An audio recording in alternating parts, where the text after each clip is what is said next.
As it's written in the Bible, saving one life is like saving the whole world. And I'm really excited that you are all with us. Speak up a bit more. You heard a lot about Save a Child's Heart, but I think one of the most important things that I really see in Save a Child's Heart is inception. You all heard probably about Dr. Ami Cohen, I guess. And I would like to elaborate more about the man because I think the thing that he has done it's remarkable. It's not taken for granted. Ami was a soldier in the U.S. Army, and he was posted in Korea.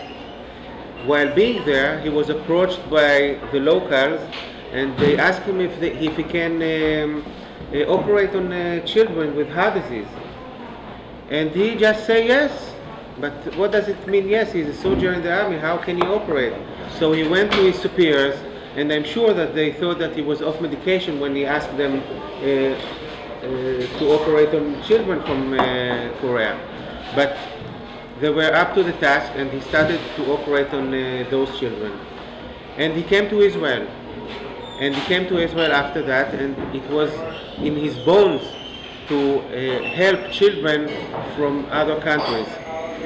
And when he approached to the doctors in Boston Medical Center and said that I want to operate on children, everybody thought that he was out of his mind. How can you bring the children from other countries? And he says it will be okay.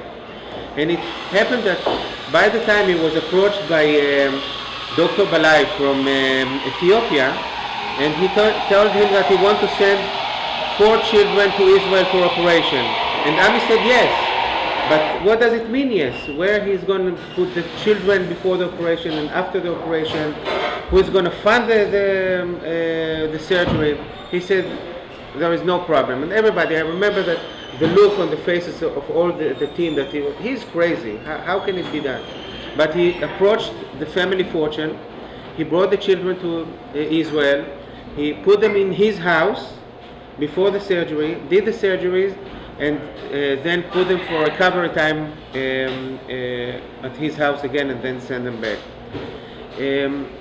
I think that the message from this story is that if you have a dream and if you want to do something, you should pursue your dream, and it will become true. He's a good student, right? And you said it all before? No, but I'm just repeating yourself. If you have an energy and you have a will, it's always a way.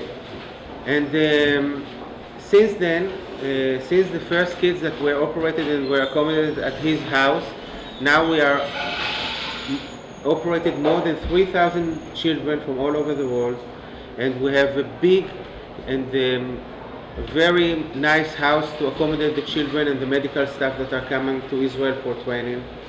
And for me, it's like a miracle, because I regard myself like I maintain the dream that he started. But I think to do it from the beginning, this is the real thing.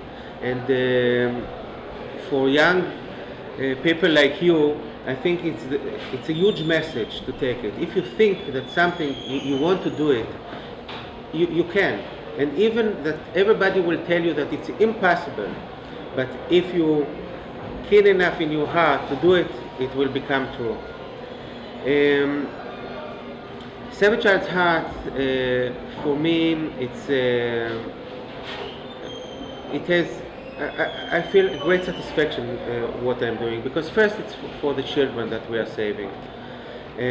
Second, it's good for Israel, to show Israel the face, the true face of Israel, because in every place in the world people try just to show the bad things that are going on. But the true thing is that we are all being grown up to help others, and even to help our enemies. And I remember in the war that was with Lebanon, that the missiles were flying all over and hitting Israeli cities. I just happened to operate a girl from Iraq, also another enemy country. And the girl was okay, and she was sent home with her father. At the middle of the war, I got a phone call. It was out of the country, and I looked at the number. I didn't recognize the number. I answered the phone, and I heard a man speaking with me in English, in Arabic accent, and he tells me that he is the father of the girl that I operated a few weeks before, and he was anxious to our safety in Israel during the war, and he urged us to protect ourselves and to be safe. And it He was wanted very you to go over to Iraq. it was very exciting because the connections, the relationship that are formed between people, it's unbelievable, and that make me recognize that we all go for the same thing. We all want peace. We all want our children to be safe. We all want the same thing for the future of our children. And I see it every day when families coming from the Palestinian Authority, from Gaza, where the Hamas is there, and you see the women, sometimes they are like 19 years old, and they are coming to Israel with anxiety and horror on the faces, because on one hand they have a child suffering from heart disease, and there is no answer where it's coming from, and the only answer, the only treatment is that the enemy land Israel, and we're all taught that Israel are monsters, and they are coming in, and they see that we treat them well. They see that they are not discriminated from any other patient or any other Israeli family, and slowly you see that their faces melting and they're starting to smile, and when they are going back home, few of them wouldn't be afraid to say that we know what you did for our children, and we are not ashamed, we are not afraid to tell what you did. And for me it's a great thing, because it's like trust building steps, and nobody can take it out from us, from Save a Child's Heart. So whenever I look at Save a Child's Heart, it's a win-win situation for me, and I think whenever you go, everybody benefits out of it. This is it. This is the basic. What is Save a Child's Heart for me? Okay, now you can ask Godwin about his 6 years in Israel as a resident of Liors and of us. Just go ahead and ask him. He's now finishing. He's going back to his country, and he will become the first full-grown pediatric heart surgeon in Tanzania. And I think you should ask him the questions. Most probably you'll ask him the right questions. Who is daring to start? I'll start. How confident do you feel? No, I mean, before I answer, let me tell a little story about what really Save a Child's Heart means to me, and how did I get involved with Save a Child's Heart. Now, I never knew Dr. Ami Cohen. I never met him. I met his family, wife and children, but something very special was I was born and I grew up in a small town called Moshi, where Mount Kilimanjaro is located. And it so happened that this is the same mountain that Ami Cohen died 11 years ago. It was just a coincidence. I remember walking to school every day in the morning, and I see tourists from all over the world taking pictures of the mountain, going to climb the mountain. In the afternoon, you see some of them being rushed to the hospital and everything. And I thought, I mean, most of the tourists are crazy. I never thought also I'll be climbing the same mountain for fundraising Save a Child's Heart, which is something which happened past few years. Now, as a young doctor practicing medicine in Africa, we encountered a lot of diseases. A lot of population that we see are very poor, and the hospital where I work serves a population of 14 million people, and it's a government hospital. In a day regular admissions, we see at least 5 to 6 or 7 deaths of children per day. So this is only in the pediatric ward. And a lot of children with heart diseases, they cannot get this kind of care in Tanzania. And the government has some kind of program that they send 100 children to be operated to India every year. But in the list, a waiting list, we have more than 500,000 children waiting for surgery. So this really gives a picture of how serious heart disease is in some of these countries. Now, our country has a population of 45 million, and they didn't have a single pediatric. How many? 45 million. Now, they didn't have a single pediatric cardiac surgeon. So hopefully in the next few days, maybe they will have the first, and that will not be, he will not be the last. Now, 5 years ago, when I told my mother that I'm going to study in Israel, I mean, of course, as a mother instinct, she said, are you out of your mind? Of all the places in the world, why do you have to pick the most dangerous place to go and study for 5 years? Now, it has been 5 years for me in Israel, and what I know now about Israel is not really what I knew more than 6 years ago. I live in a neighborhood which is actually considered to be okay in Tanzania, like upper middle class neighborhood. But even in our neighborhood, I cannot walk 2 blocks down past 7 p.m. And return back home with my wallet, my phone, and my shoes. Like it's dangerous. Also shoes. Like even shoes, you lose them on the road. Like you get mugged. And then I went to Israel, a place which is, by media, supposed to be like very dangerous place. Past midnight, I can walk freely for an hour, 2 hours, 3 hours, and nobody has ever disturbed me for the past 5 years I've been in Israel. Absolutely amazing. So 6 years ago, when we wanted to start a cardiac program in our hospital, it's a natural instinct that we approach big countries, powerful countries with such technology to look for a way to help us and see how we can start a program like that. So we approached countries like the US, hospitals in the US, Canada, Germany, and even Australia.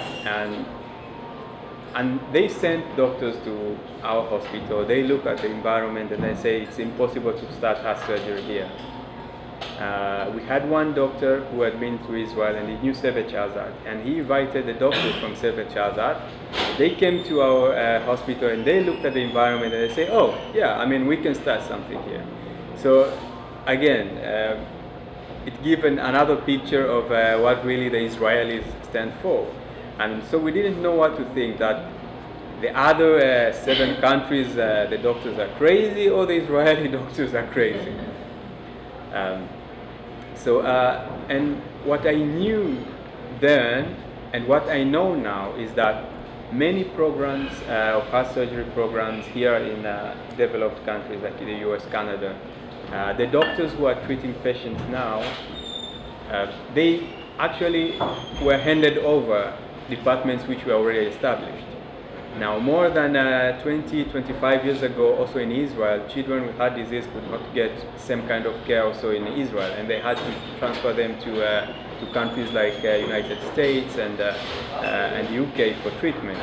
But as we speak, no child in Israel with heart disease go untreated. And same again, you know how young Israel is. Only about 64 years, 65 years. And 30 years ago, they could not manage it's these 2064 years. Yeah. 25 years ago, they could not treat this kind of diseases in Israel. But look down the road, now they can manage, and even they detect these children before they are born, and you already have like 5 hospitals lining up. Every doctor wants to treat this child. And the same small country with very small population, surrounded by so many enemies, they even say that, okay, now we have satisfied ourselves in this field. We are more to give hand to other countries, to help other countries, even starting from their neighboring countries which they consider them as enemies.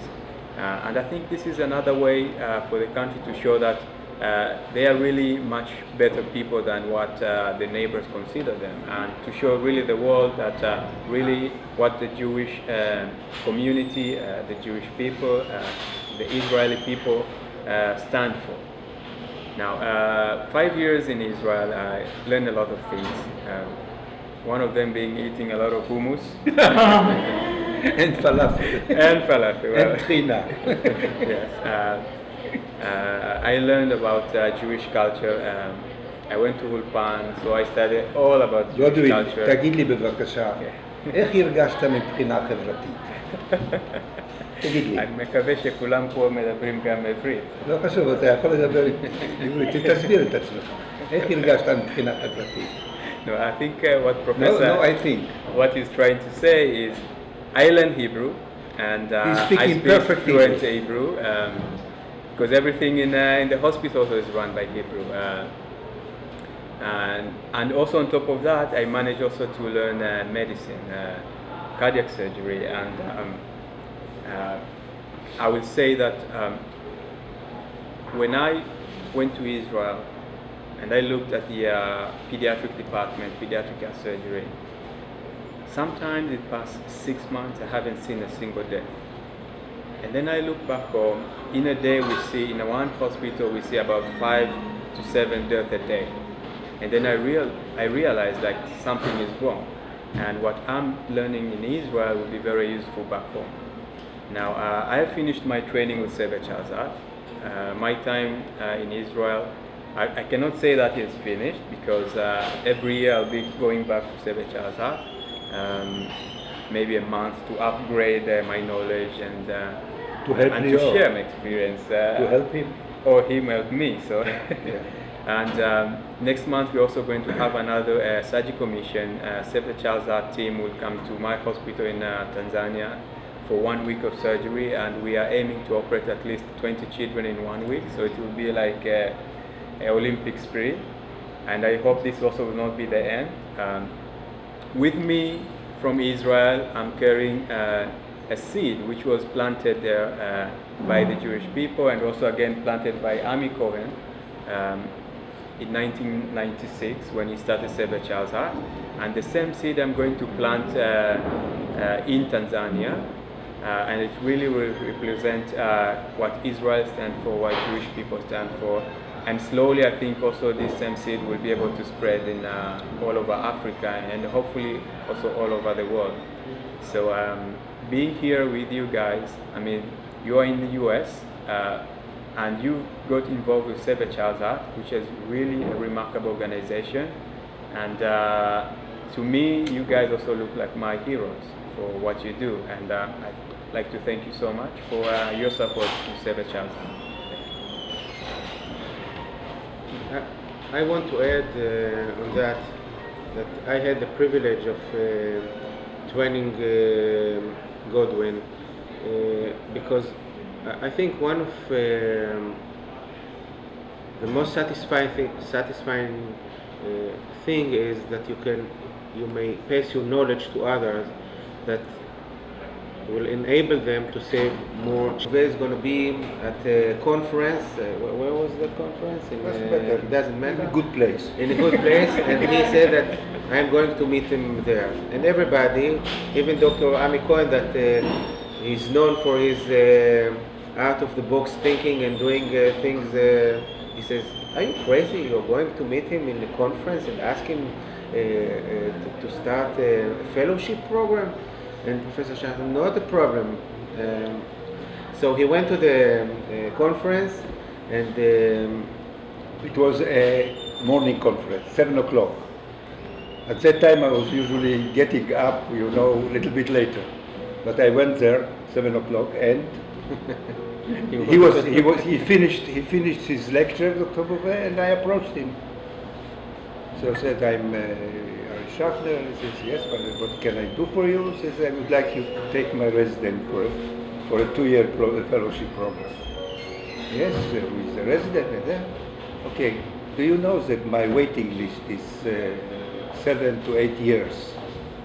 So I said, I didn't know that. So he asked me, when do you want him to start? I said, in 3 months. No, really, he became red as a good apple, you know, red. And I was sure that he's going to punch me in my face. So he says, well, how do you think that I will accept him in this July for that? Why do you think? I said, ask him, listen, how many chief of staff came to you flying 5,000 miles in order to meet you in a breakfast conference and apply for a place for a resident of them? So he says, nobody. So he says, he's accepted. And really, I did my 2 years. And then it goes on. Yeah. But you will have to pay. You have to pay for the first year, okay? And insurance for the family and everything. Says no problem. I said. And then he has to go back to Israel for 1 year and come back for. No, go back for maybe after 3-4 years to get him for the second year. So he said, I'm not worried. I think in 3 months you will call me that you would like him to stay. And he called me after 1.5 months. And we became the best friends ever. And Lior learned a lot from Dr. Bouvet, who is a fan of Savage Heart. That's the way, if you know your way, we talked about it yesterday, right? You have to pursue it without any fear. But teamwork is the most important thing. And if you have a resident or you have a partner or else, don't be envy on him if he's succeeding. Let him grow and take part in the whole thing. And that's the way how the Save a Child's Heart is growing. Because the project, I think it's a 100% project.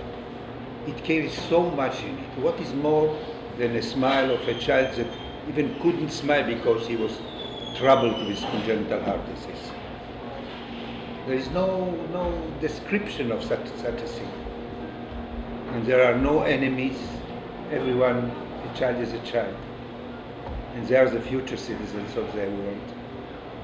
And there are no other ways to make Africa believe in moral and in development and in loving the neighbors than this way, one of the ways.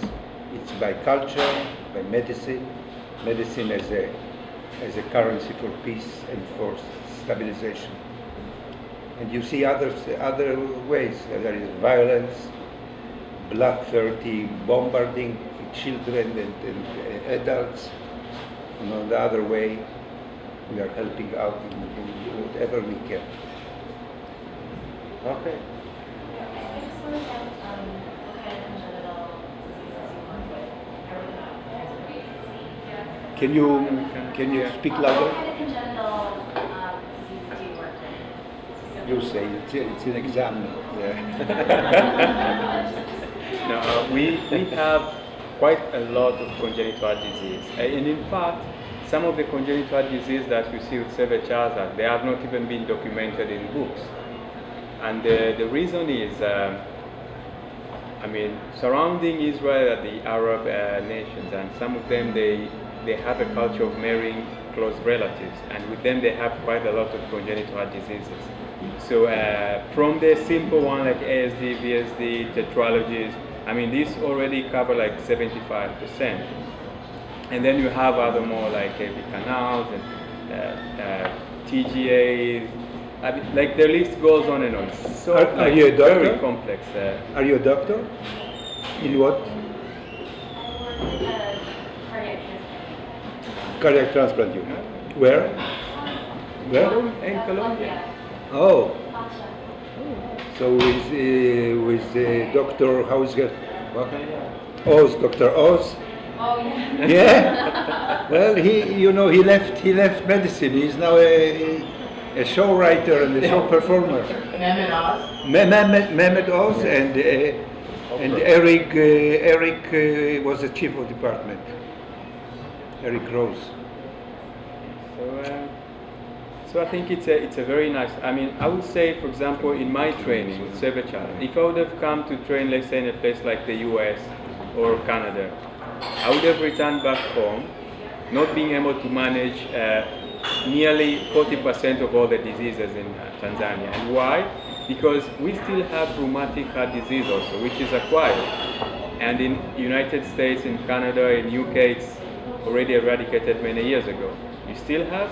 Okay, then that I didn't know. I also know that it's still a lot in Africa, Well, rheumatic heart disease. US still you see, a lot in but Asia. most probably people who are coming as immigrants, right? Okay. And I would say the Child's Act, because also they bring a lot of children from Asia, also from Africa, I get also to see these diseases, and this is a wonderful opportunity. And also, I didn't forget your question, sorry. You asked me whether do I feel confident. Actually, I'm terrified. Okay. I am very terrified. That's because you're humble. I asked because I studied in Israel. All right. Yes, and I did know Ami Cohen, and I worked in 1994 with Lior, and I've known Dr. Schaffner since then too. And I studied at the Technion in pediatrics, and it's just amazing the education I got. I came back knowing so much. So you're just humble and you're scared, but you're gonna do great. I'll tell you why I'm terrified. I mean, I'm going back to a country, to a hospital where only one more person there operate on heart surgery, like one surgeon, not a pediatric one. So when I start open heart surgery, even the nurses, other doctors, they have never seen this before. So my assistant also will be someone who has never seen one before. Now, what if when I start to open the chest, my assistant also falls down and collapses? I mean, I have to act also like to be a surgeon and also to tell the assistant how to be the assistant. And then we have also an anesthesiologist. I mean, they came to Israel for 6 months training, so at least they know. I mean, again, stressing out the importance of teamwork. We also have ICU nurses who are only in Israel for a very short period, and they say, we think it's okay. But once we start the program and we start operating a child and they go to ICU, then they realize some things look simple in a system which is already working, than when you have to start it in a place like in Africa where that system never existed. I mean, we lack a lot of equipment. We have to pick like pieces here and there, a little bit of donation there, and monitor which doesn't fit. I mean, like in Israel, the system already is complete. It was built for years, and every machine connects with another one. So they created that smooth flow, and that's why everything looked a little bit easier, and it was easier for me to fit in. So going back will be a challenge, and it is my hope that in the next few months I will also have to have like established a good team that I can rely on. I mean, only time will tell. So to be honest, I am terrified. But we have to face our challenges, and this is a proper time to make a different step, and I cannot run away from it. You will learn from one surgery to another. You will not jump over your umbilical cord, then everything will get in order. Just stay and sleep in the intensive care for half a year. It's a good advice to you. You remember, we operated on a woman. She was bringing the tea. She worked in the labor organization, for Rabin and Shimon Peres. She was cooking for them the breakfasts and other things. I think she was something like, these ladies that we put close the chest from Georgia. She was so heavy that when she lied on the operating table, her two bosoms were lying almost on the floor. And you look at it. But I was approached to operate on her when she was in chest pain. She had 42 degrees of centigrade temperature. she had a problem, an abdominal problem, and then also left main lesion. It means that the main artery was clogged about 99%. So I said, with fever and other things, I'm not going to operate on her. Afterwards, and I left Ami Cohen to take care of her. But he calls me at like 8 o'clock. He says, Professor, I revived her the 27th time now. I've done resuscitation on her. There is no way that we can leave her like that. We have to go and operate. Let's ask him how we are going to close the chest of this woman. And he says, we will take the bosoms out. And that's the way how to say, okay, I came in and we, all the team of mine, where we operated on her. We couldn't close the chest because she was so heavy. So we left it open. We were there for 3 days and 3 nights. We didn't go home. We stayed over her. We brought her up to the department. After a few days, we closed her chest. She went home. Her 2 sons married. We were in the weddings of her 2 sons. And that's how a team has to work, because one person cannot do it. So that's a very important thing. And then a journalist came to her and she described what she felt when she was dying. And it's very interesting, David, for you especially. She said, I felt every time that I am running in a tunnel that is full of light, and I'm running quick. And I'm coming to the end of this tunnel, and my late father, and my late brother, they pushed me away from it. That was the 27th time that she died, and we resuscitated her. And she couldn't really say exactly how it happens. So never leave a patient and say, well, some physicians are going, well, we have done everything. We go to speak to the family, and that's it. You will see the team staying day and nights, and near the child. And I think one child that Lior operated, the last one, nobody wanted to accept him in the whole world. A Chinese child with a very complicated disease. He was operated 2 days ago. He went home vivid, jumping, climbing the fences. And that's really a gratitude that nobody can forget. If you have any other questions, please ask Lior. You have the, and Godwin, he can, but next time he's answering in Hebrew everything. Okay, go ahead. I was wondering, are you solely going to perform surgeries on Tanzanian kids or kids from neighboring countries as well? In Hebrew. So that's How many understand Hebrew? Doesn't matter. Answer in Hebrew, then translate. Okay, no, go ahead. Answer in Hebrew. טוב, אני אנתח לא רק ילדים מטנזניה, אבל גם ממדינה אחרים קרוב לטנזניה. Now translate. You understood? Yes. Okay, so He means that he the understood. location of the hospital that I work with in Lake Victoria, we have on the western side we have Rwanda and Burundi. They also don't have pediatric cardiac surgeon. And northwest we have Uganda there. They also don't. Kenya, I think they have now. One of them actually trained with the child that more than 6 years ago. And they are doing a great job, but those ones who are close to the border also they will be coming. Children also from Zanzibar. So it's really, but again, in the hospital where I'm going, I already have a waiting list of 450 children waiting, only in that department there. So I don't know if we have enough supplies to even start the first 20. But I think it's a motivation that once I start the first child, the second, the third, and have a good outcome, then we can also push the government to invest more in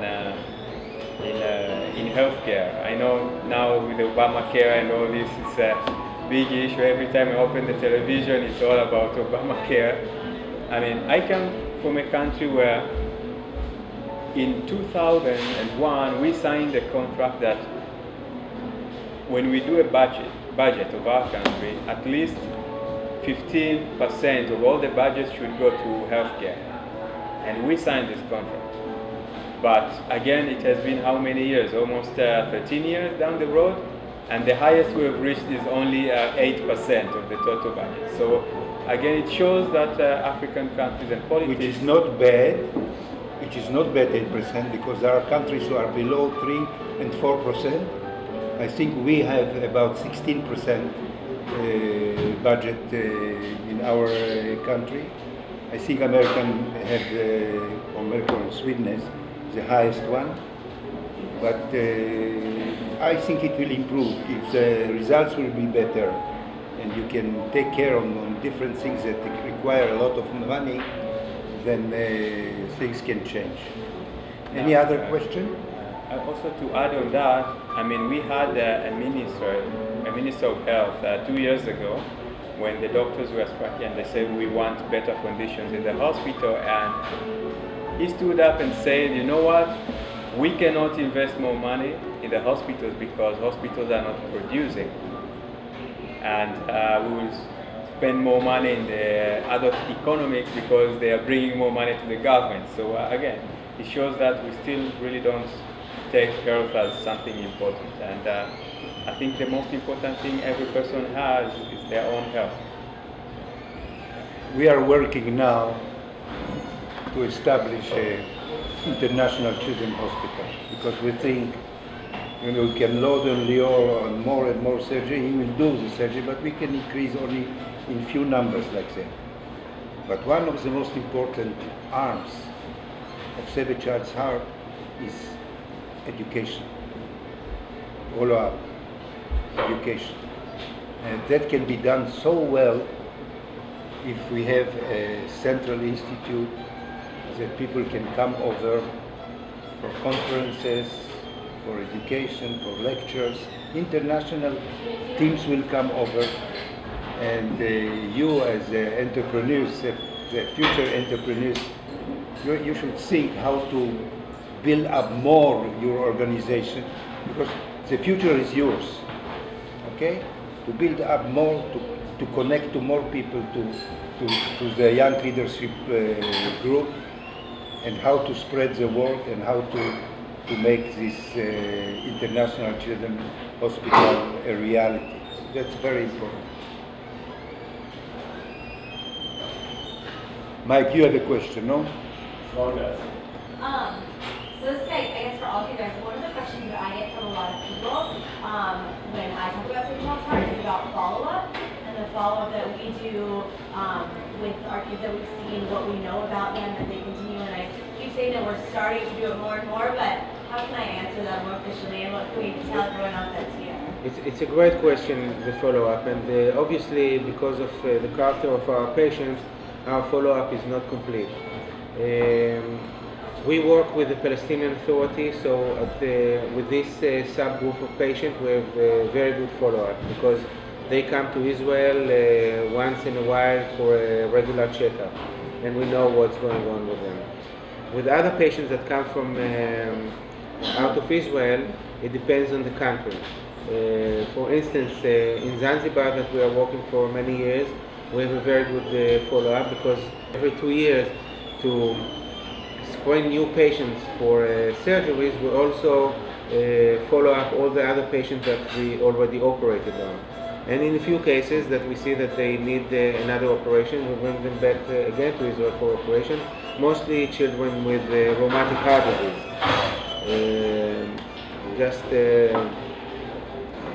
About the rheumatic heart disease, it's a unique subgroup of patients because in most developing countries, when you have a bad valve, most of the surgeon would replace it in rheumatic heart disease.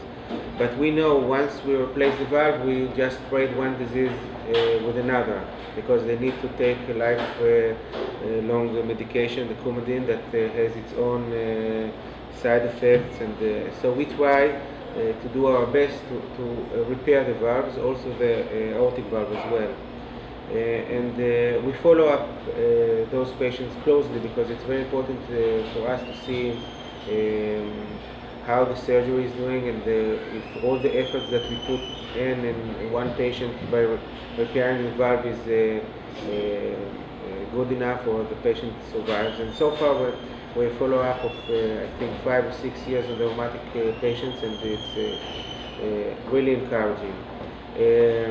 Patients that are coming from, let's say, Haiti or remote countries, we just have to rely on the local doctors that will send us the information, and in many cases we don't get it. We know that it's a weakness that we cannot follow up all the patients. We can come up about 60% of the patients, but this is the best we can do so far, and we're still working on it. Last year we wrote a paper about the trilogy of Fallot, that we repaired in a unique fashion, and we managed to follow up about 60% of the patients that we did. Of course, the follow-up issue is mostly will be much easier if you have this central authority of a hospital where you can follow up them with a developed telecommunication that is now developing and is already. That will be an easy task. No problem with that. One of the things that we think will help us a lot doing the follow-up is training doctors from partner countries. So if you train a cardiologist and you are speaking the same language, and he knows exactly what you are looking for when you are doing an echo exam, so he can give you the results and how the patient is doing accurately, and you can rely on those data. And we have a few doctors in partner countries, and with them it is working very well. But when we get the patients sporadically, so that's still a problem. I'll tell you a story. I operated on a child that needed to be replaced with a valve, and he was from the Negev. Negev is a desert place where the Bedouins, he was a Bedouin, where they go with camels, for periods of time, 5 days, 6 days. So this guy forgot to take the Coumadin, okay? And when he came back to his tent, he took, for the 5 days that he didn't take, he took the whole amount on one side. So he started to bleed, and he had to be rushed back to the, it's not only education, but it's also the follow-up that he can call. But from the middle of the desert, they don't use phones, no cellular phones, no Tango, no Viber, no nothing. Just the camera. It's very romantic, but... So they need to invent a Wi-Fi camera, huh? Wi-Fi camera. If you don't have any other questions, we really would like to thank you, all these young people that I'm always, when I see you, I get very emotional and see how you grow and how you are serious about being the next generation of Save a Child's Heart, so that we know that the tradition will continue. Please bring, you have 2 arms, so you just put the 2 arms and bring on each arm, bring another new fellow to the organization. That's how you grow. It is satisfying. The team at Wolfson Medical Center is grateful for whatever you do. I told you that the children's home is visited more than the Museum of Children in Holon, more than the parks in Yamit in Holon, more than the puppet show and everything else. And we are now working to set up a book where everybody who visits will write his impression about the visit, and I think it's something unbelievable what is happening. And we thank you all very much. And if you don't have any question, or you have, I have one question. okay, go ahead. What would it take to set up a program for American students who are involved in these committees around the country to go over and do rotations at the hospital? Well, okay. it's already set up. I mean, you just have to apply to Save a Child's Heart director. We have people that are responsible for it, and people can come and do rotation. They can do rotation as volunteers at the Children's House in Holon now.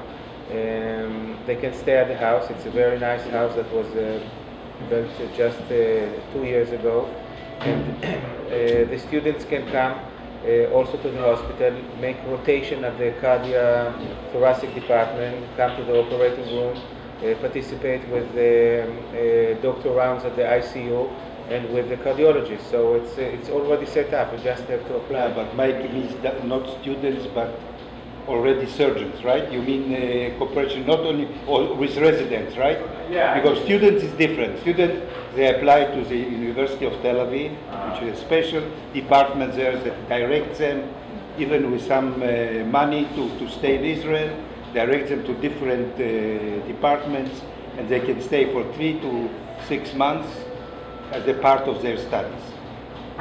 About the residents, it's more difficult, because the residents, but it exists.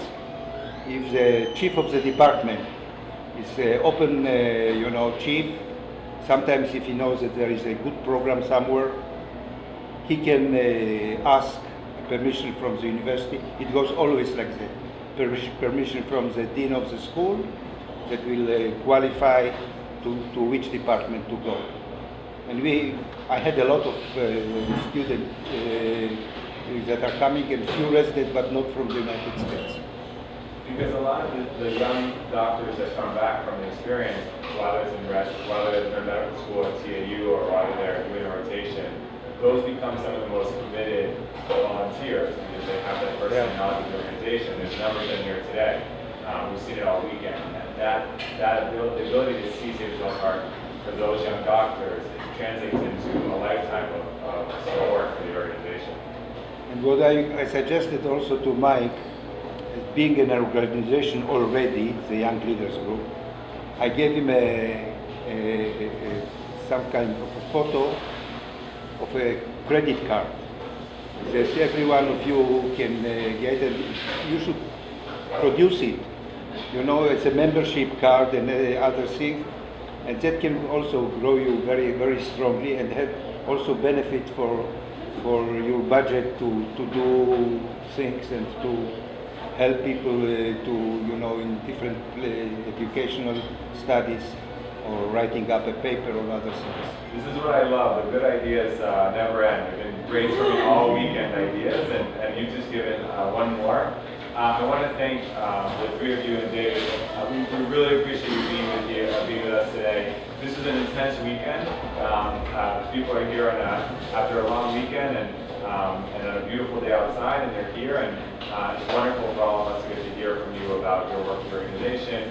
We get to take that home with us as people from different cities here. So thank you very much for being with us today. Really appreciate it. We congratulate you. I have a question maybe to anyone who would like to answer. Like, what really attracts young people here to get involved in organizations like this, like Save a Child? I mean, growing up in Africa, it's impossible to get the young people to even meet for something productive. Like, if you say that meeting in a bar with a couple of beers. That's part of our strategy. A lot of people are similar to me in that they go visit the organization on a birthright trip or another trip to Israel, and they see and meet the kids there, and they see the ICU, and that's a transformative experience as part of that trip. And so that's a lot of the reason. That's why I say we want to get more people over there, because they bring that experience back, and that's what motivates them. I was also going to say, because a lot of people, we asked everyone yesterday who had been to the house. I think maybe Dr. Schechner asked everyone, and about half of the people had never been and never visited, and we're still there at a conference for 24 hours, pretty much, learning more about SACH and really involved. And I think a lot of it for us is the community that we've built around Save a Child's Heart, and we work together as as international philanthropists for a great cause, and also just because we have a great time together and we're doing something really great. So I think this community that we built has really I was a general intern through Career Israel, and so I was there from April to July of this past year as a part-time volunteer, general intern, not knowing about Save a Child's Heart at all and falling in love with the organization. I was looking for something to do before starting medical school. So now I'm a first-year medical school student in Philadelphia, and more than just looking to become a doctor in the future, now I really have found something to continue my passion overall in medicine. It's not just being the surgeon, but it's also, or the doctor, but it's also investing and seeing how medicine can really transform and build, bridge gaps and create cultural unity, and it's really exciting. So for me, it's another way to use my interest in medicine and just also interest in people in Israel and everything. I actually shadowed you. Yep, and Goblin. I was in an operation. I watched. Yeah, you liked it. I loved it. Okay. What operation was it? And after that we had pizza. Yes. Pizza? We had pizza. Pizza.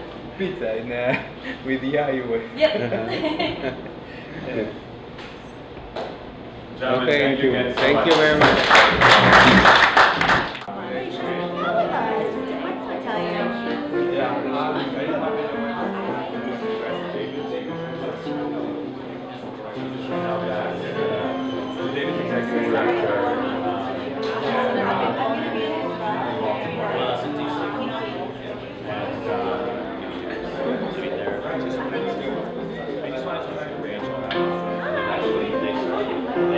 They're younger, so New York is actually responding to